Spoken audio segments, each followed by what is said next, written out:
বাংলাদেশে আগমন করেছে রাসেল ভাইপারস।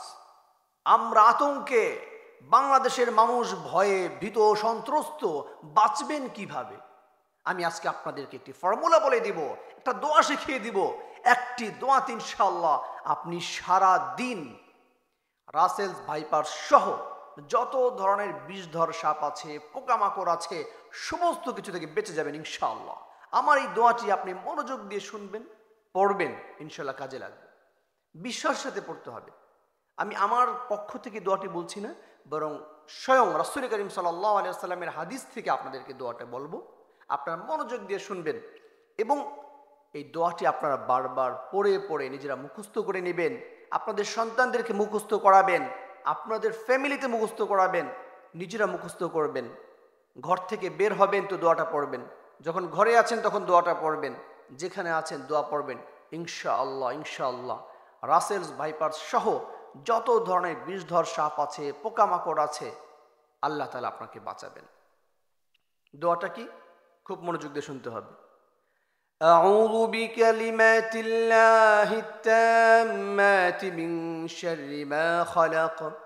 আউযু বিকালিমাতিল্লাহি তাম্মাতি মিন শাররি মা খালাক। আউযু বিকালিমাতিল্লাহি তাম্মাতি মিন শাররি মা খালাক।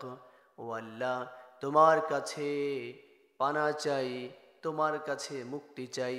যত ধরনের বিষধর সাপ আছে, যত ধরনের পোকামাকড় আছে, যে পোকামাকড়গুলো কামড়ালে মানুষগুলো মরে যায়, আক্রান্ত হয়ে যায়, ক্ষতিগ্রস্ত হয়, ওই ক্ষতি থেকে বাঁচার জন্য তুমি আমাদেরকে তোমার এই কালিমা দ্বারা রক্ষা করো। সুবহানাল্লাহ। আমরা এইভাবে এই দোয়া যদি বারবার পড়ি, কন্টিনিউয়াসলি পড়ি, তাহলে আশা করা যায় যে আপনি রাসেল ভাইপারস কেন, কোনো পোকামাকড়ের আক্রমণ আপনাকে করে তারা নিস্তার পাবে না, বা তারা যদি আক্রমণ করে আপনার কোনো ইনশাআল্লাহ ক্ষতি হবে না। বিশ্বাস না হয় আমলটি করে দেখুন। 1 নাম্বার। 2 নাম্বার হচ্ছে আপনি যেটা করবেন সেটা হচ্ছে একটি রশিতে, একটি কাপড়ে পেঁচিয়ে আপনার যেখানে কামড় দিয়েছে তার একটু উপরের জায়গা থেকে ভালো করে বেঁধে নেন, যেন বেশি দূর পর্যন্ত আপনার এই যে বিষক্রিয়াটা যেন যেতে না পারে। 3 নাম্বারের ঝাড়ফুঁক হিসেবে যেটা করবেন সেটা হচ্ছে পূর্ণ বিশ্বাসের সাথে সূরাতুল ফাতিহা পড়ে বারবার আপনি ফুৎকার দিবেন, বারবার ফু দিবেন ওই জায়গাতে। কারণ সাহাবায়ে কেরাম থেকে এটা প্রমাণিত, তারা একজন বিষাক্ত সাপের কামড়ের একজন মানুষকে বারবার ঝাড়ফুঁক করে মুক্ত করেছেন, তাকে সুস্থ করেছেন। রাসূল করিম সাল্লাল্লাহু আলাইহি ওয়াসাল্লাম যখন জিজ্ঞাসা করেছেন যে তুমি কিভাবে তাকে মুক্ত করলা, সুস্থ করলা, তিনি বললেন, ইয়া রাসূলুল্লাহ, আমি বারবার সূরা ফাতিহা পড়ে তাকে ফু দিয়েছি, তিনি সুস্থ হয়ে গেছেন। এই হাদিস থেকে বোঝা যায় যে আপনারা সূরা ফাতিহা বারবার তেলাওয়াত করে তাকে ফু দিবেন। এটা শুধু সাপের ক্ষেত্রেই না, বরং যে কোনো রোগের ক্ষেত্রে আপনি কাজটা করতে পারেন। কারণ হচ্ছে এই সূরাকে বলা হয়েছে সূরাতুশ শিফা ওয়া শিফাআম মিন কুল্লি দা। এই সূরাটাকে বলা হয় সূরাতুশ শিফা।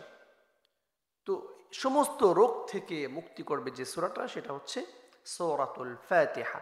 আমরা চেষ্টা করব এই সূরাতুল ফাতিহা বেশি বেশি পড়ার জন্য, এবং যে কোনো ধরনের সমস্যা হয় এই সমাধানের জন্য, জ্বর হোক, কাশি হোক, ঠান্ডা হোক, আমাশা, ম্যালেরিয়া, ক্যালোরিয়া, মানে যত ধরনের আপনার অসুস্থ আছে, সমস্ত ধরনের অসুস্থতার মধ্যে এই সূরা ফাতিহা পড়ে ফু দিবেন। ফু দিয়ে প্রয়োজনে পানি খাওয়ান অথবা নিজেকে দম করান, ইনশাআল্লাহ আপনার ভালো ধরনের একটা ভালো এফেক্ট পাবেন, ভালো ধরনের ফলপ্রসূ পাবেন। আশা করি আপনি সুস্থ থাকবেন। আল্লাহ তাআলা আমাকে আপনাদের সকলকে বুঝে আর মানার আমল করার তৌফিক দান করুক। আল্লাহুম্মা আমিন।